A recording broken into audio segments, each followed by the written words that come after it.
Exercise में और कार्यक्रम संचालन में, थिएटर में, नाटक में, मूवीज़ में, सब जगह सर का अच्छा योगदान है।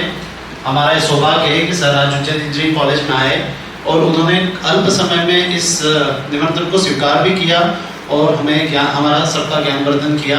मुझे विश्वास है कि सर की जो बातें हैं वो आपके चेतना के द्वार पर जरूर दस्तक देगी और इनके द्वारा बताई गई तीनों क्रियाओं को आप अपने दैनिक जीवन में शामिल करेंगे। मैं उज्जैन इंजीनियरिंग कॉलेज की ओर से सर का हार्दिक धन्यवाद करता हूँ। एक बार जोरदार तालियां। सर्वाधिक महत्वपूर्ण आज की तारीख में अष्टांग योग, जिसकी चर्चा अक्सर होती है। आप लोगों ने भी नाम सुना होगा। अष्टांग योग मतलब 8 अंगों वाला योग।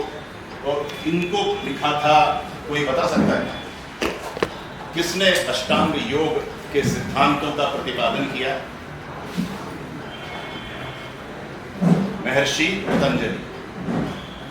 महर्षि पतंजलि, वो पतंजलि वो नहीं, वो पतंजलि दंत कांति केश कांति ने तो उनके नाम रख दिया है महर्षि पतंजलि। इसलिए पहले सिर्फ एक सूत्र जो है महर्षि पतंजलि के सम्मान में आप लोग मेरे साथ रिपीट करिए। मैं समझता हूँ कि संस्कृत से शायद आप लोगों का साक्षात्कार हुआ नहीं हुआ, लेकिन संस्कृत यदि आप पढ़ें और बोलें तो आपकी ज़बान, आपका तलफ़्फ़ुज़, आपका उच्चारण जो है वो बहुत बढ़िया हो सकता है। बोलिए, योगेन चित्तस्य पदेन वाचाम मलं शरीरस्य च वैद्यकेन योपाकरोत्तम प्रवरं मुनीनां पतंजलिं प्राञ्जलिरानतोऽस्मि। योगेन चित्तस्य, योग के माध्यम से चित्त की अशुद्धियां दूर करने वाले। पदेन वाचाम, व्याकरण के माध्यम से वाचिक की अशुद्धियां दूर करने वाले। मलम शरीरस्य च वैद्यकम, वैद्यक आयुर्वेद के माध्यम से शरीर की अशुद्धियां दूर करने वाले ऐसे महर्षि पतंजलि को मैं श्रद्धा पूर्वक हाथ जोड़कर नमन करता हूं। अष्टांग योग, जैसा कि मैंने अभी बताया आप लोगों को, कि काफी चलन में है आजकल। बहुत सारे योग के बहुत सारे स्कूल्स हैं, उनमें बहुत सारी चीजें पाई जाती हैं, लेकिन हमारी संस्कृति का जो षड दर्शन जो है, 6 हमारे दर्शन हैं, हमारे जो सनातन संस्कृति से संबंध रखते हुए हमारे जो ग्रंथ हैं, उनमें 6 दर्शन हैं। उनमें से एक दर्शन जो है योग दर्शन, और इस योग दर्शन में 8 अंग हैं। बहुत ज्यादा विस्तार में हम नहीं जाएंगे। 8 अंग कौन से हैं? यम, नियम, आसन, प्राणायाम, प्रत्याहार, धारणा, ध्यान और समाधि। ये 1 by 1 ऐसे समझ लें कि सीढ़ियां हैं। अक्सर क्या होता है, मेरे पास लोग आते हैं कि हमें ध्यान सिखा दीजिए। ध्यान जो है वो 7वां अंग है। यदि हम एक साथ 5-6 सीढ़ी चढ़ने की कोशिश करें तो गिरने की संभावना हो जाती है। इसलिए बेहतर होगा कि हम पहली सीढ़ी से चढ़ें, जिसमें कि यम, नियम है, फिर आसन है, फिर प्राणायाम है, प्रत्याहार, धारणा, ध्यान, समाधि। समाधि हम लोग जो परिवारों में रहने वाले लोग हैं, उनका समाधि से कोई संबंध नहीं। समाधि मतलब सन्यासियों के लिए जो दुनिया छोड़ के चले गए, गुफाओं में तपस्या करने। तो इसमें यम, नियम, आसन, प्राणायाम, चौथे स्थान पर आता है प्राणायाम। उसी के बारे में हम बात करेंगे कि वो शायद यहां बैठ के कुछ संभव हो सकता है। और बात पूर्ण रूपेण, आप लोग साइंस के विद्यार्थी हैं, इसलिए पूर्ण रूपेण वैज्ञानिक होगी। आप लोग जानते हैं कि आपके मानव शरीर में रक्त कितना है? कौन बताएगा? 4.5 से 5 लीटर। 4.5 से 5 लीटर, एक्सेप्शनली 5.5 लीटर हो सकता है, लेकिन एवरेज 4.5 से 5 लीटर। उस रक्त का जो सर्कुलेशन है वो सबसे ज्यादा, यानी 70%। यदि हम एवरेज मान लें कि 5 लीटर ब्लड है हमारे शरीर में, तो उसका 70% यानी 3.5 लीटर हमारे मस्तिष्क में जाता है। बचा हुआ 30% बाकी पूरे शरीर के विभिन्न अंगों में जाता है। तो इससे आपको ये सिद्ध होता है कि आपका मस्तिष्क, आपका पावर हाउस कितना महत्वपूर्ण। नंबर 1। नंबर 2, क्या आप जानते हैं कि मनुष्य 1 मिनट में कितनी श्वास लेता है? क्या बात, सब लोग बहुत शांत हैं। बहुत क्या मतलब, जो हमारा टेक्स्ट बुक्स है उसके अलावा कहीं और नहीं जाते हैं। फेसबुक, इंस्टाग्राम, व्हाट्सएप, वही उसी में दिन गुजरते हैं क्या? 2 साल से फिजिक्स केमिस्ट्री में अच्छी पढ़ रहा है। थोड़ा सा समय निकालिए, अपने आसपास क्या हो रहा है, हमको विरासत में क्या मिला है इसको भी जानने की जरूरत। खैर, ये तो ह्यूमन बॉडी वाला मामला है कि हम एवरेज 15 से 17 बार प्रति मिनट श्वास लेते हैं।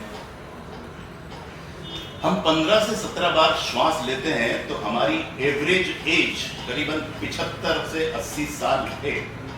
अब थोड़ा सा हम कंपेयर करने जाएं तो कछुआ वो 1 मिनट में 2 से 3 श्वास लेता है और उसकी एवरेज एज करीबन 150 साल।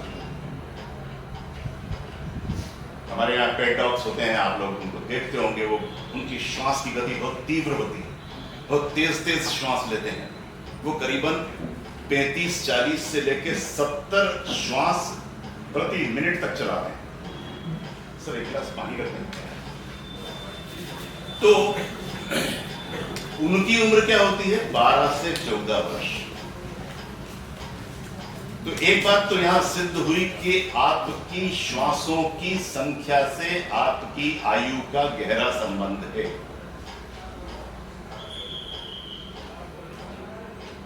इसके बाद एक पॉइंट हो, आपके शरीर में जहां श्वास जाती है उस अंग को क्या कहते हैं? अरे लंग्स भाई, क्यों चुपचाप बैठ कर हो? ये बस समझो कि मैं आप लोगों की क्लास लेने आया हूं, अपन लोग बात करने आए हैं, बातचीत करने आए। अब ये फर्स्ट ईयर है सर, थोड़ा सा खुले टाइम लगेगा। तो मैं आप लोगों के स्टाफ में से भी नहीं हूं, इसलिए कोई डरने की जरूरत नहीं है। बोलिए खुल के, नहीं क्या होगा, ज्यादा से ज्यादा गलत हो जाएगा। जो गलत बोलेगा वही तो सीखेगा। श्वास कहां जाती है? लंग्स में जाती है। लंग्स का जो कैपेसिटी है, लंग्स की कैपेसिटी है 6 लीटर वायु जो हम श्वास लेते हैं, वो 6 लीटर कैपेसिटी है उसकी। लेकिन आश्चर्यजनक रूप से हम जो श्वास ले रहे हैं, अभी आप लोग जो श्वास ले रहे हैं, वो है अधिकतम 500 ml से 600 ml, जबकि हमारी कैपेसिटी इससे 5 गुना ज्यादा है। तो 500-600 लीटर लेने से क्या होता है? ml, लीटर नहीं, ml लेने से क्या होता क्या है? हम अपने लंग्स की पूर्ण क्षमता का उपयोग नहीं कर पाते हैं और साथ ही साथ लंग्स के 3 हिस्से जो हैं, 3 हिस्से होते हैं लंग्स के। एक एब्डोमिनल एरिया जो कि एब्डोमिनल मसल्स से ऊपर नीचे होता है, आगे आता है, अंदर जाता है। एक होता है इंटरकोस्टल, यहाँ चेस्ट के पास जो मसल्स होती हैं वो इंटरकोस्टल मसल्स कहलाती हैं, वो वाला एरिया। और एक एरिया होता है यहाँ गर्दन वाला, जिसको क्लेविकुलर मसल्स के जरिए चलता है, वो उसको क्लेविकुलर एरिया कहते हैं। तो ये 3 एरियाज हैं हमारे लंग्स के, एब्डोमिनल, इंटरकोस्टल और क्लेविकुलर।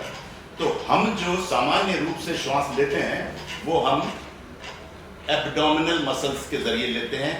बचा हुआ हमारा इंटरकोस्टल एरिया और क्लेविकुलर एरिया, यहां श्वास जाती ही नहीं। आप यदि किसी कमरे को, सपोज कि यही हॉल है, इसको आप बंद कर दें चारों तरफ से और 6 महीने बाद खोलें, तो आपकी यहां खड़े रहने की इच्छा नहीं हो। आप क्या करेंगे?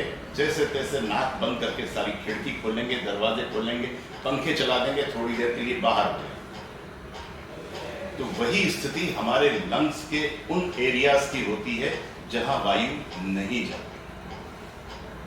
वहां क्या होता है, टॉक्सिन्स जम जाते हैं, carbon dioxide, stale carbon dioxide वहां जमी रहती है, जो कि विभिन्न बीमारियों का कारण बनती है। अभी हम लोग एक महामारी से निकल के आए हैं पूरा विश्व, और वो महामारी मूल रूप से लंग्स से ही संबंधित है। इसलिए अक्सर यदि आप लोगों ने, किसी ने जो हमारे योग विषयक जो लिटरेचर है उसमें आप गए होंगे तो उसमें बताया गया होगा कि आपको क्या क्या करना चाहिए। तो ये टॉक्सिन्स जो जमा हो जाते हैं हमारे इंटरकोस्टल और क्लेविकुलर एरियाज में, इनको निकालने के लिए योग में प्रावधान है, जिसका कहा, जो कि तीसरा चौथा स्टेप है, यम नियम आसन प्राणायाम, चौथे स्थान पर आता है कि प्राणायाम के माध्यम से हम अपने लंग्स की कैपेसिटी का इस्तेमाल ज्यादा से ज्यादा कर सकते हैं। अब सवाल ये पैदा होता है कि क्यों, क्या करना है? तो जो आपके लंग्स में जो वायु जा रही है वो क्या करती है? उसमें होती है ऑक्सीजन, जो कि आपके ब्लड के जरिए पूरे शरीर में प्रवाहित होती है। इस तरह से हाथ रखते हैं हम, अभी कुछ मत करिए, धीरे धीरे समझ लीजिएगा। इस तरह से हाथ रखते हैं और धीरे धीरे श्वास लेते हुए हम अपनी कोहनियां और कंधे ये धीरे से ऊपर उठाते हैं, फिर श्वास छोड़ते हुए कोहनियों को नीचे लाते हैं। ये हम करेंगे, और आपको इस बीच में क्या ध्यान देना है, ये महसूस करना है, फोकस करना है इस बात पे कि आपकी श्वास लंग्स के किस हिस्से में जा रही है। You will definitely feel that the air which you are inhaling is going in your intercostal area. दुनिया इस टाइम आपके शरीर को छूती हुई है। ओके, एक बार लंबी गहरी श्वास लेके बाहर निकालो। चलिए अब श्वास लीजिए, 1 2 3, छोड़िए, 3 2 1, धीरे धीरे काउंटिंग के साथ, 1 2 3 3 2 1, inhale, 1 2 3, exhale, 3 2 1, inhale, 1 2 3, exhale, 3 2 1, कीजिए, 1 2 3, छोड़िए, 3 2 1, inhale, 1 2। ये जो हमिंग वॉइस है, जो श्वास छोड़ने की गति है, इसको स्लो डाउन करना है। आप जो हमिंग वॉइस क्रिएट कर रहे हैं उसमें उतार चढ़ाव नहीं है, uniform volume and uniform pace, speed और वॉल्यूम उसका सिमिलर है। ओके, समझ गए सब? करके देखें। इसमें चूंकि हम जब कान बंद कर लेंगे तब आपको सुनाई नहीं देगा, इसलिए आप जो है 5 बार इसको स्वयं करिएगा, खुद ही काउंट करिएगा और आंख बंद करके करिएगा, ताकि आपका पूरा फोकस रहेगा। ठीक है, कान बंद करिए और आंखें भी बंद कर दीजिए और शुरू करें।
ओके,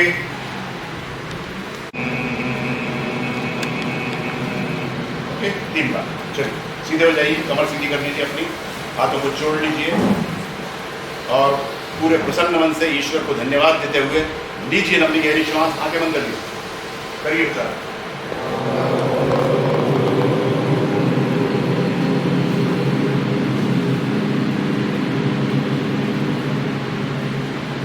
लीजिए श्वास।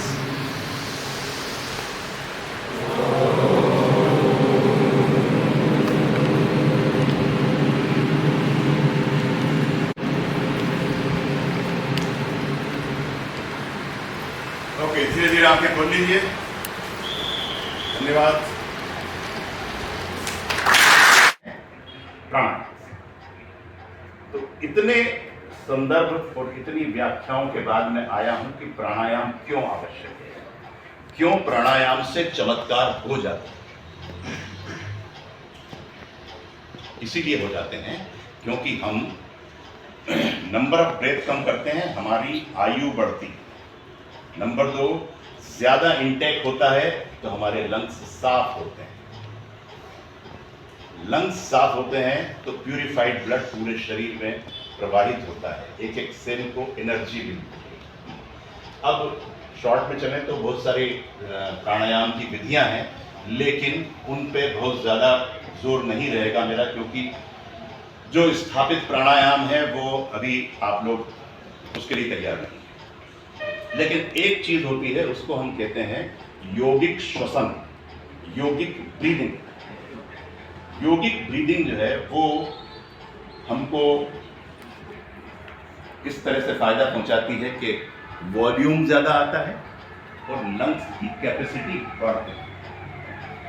तो योगिक ब्रीदिंग करते करते हम जब थोड़ा सा परफेक्ट हो जाते हैं तब हम प्राणायाम पे शिफ्ट हो सकते हैं।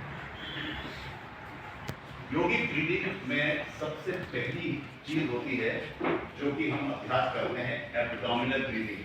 उसके बारे में मैं यहाँ अभ्यास भी नहीं करा रहा हूँ और कुछ संभव भी नहीं है, क्योंकि एब्डोमिनल ब्रीदिंग हम दिन भर करते हैं।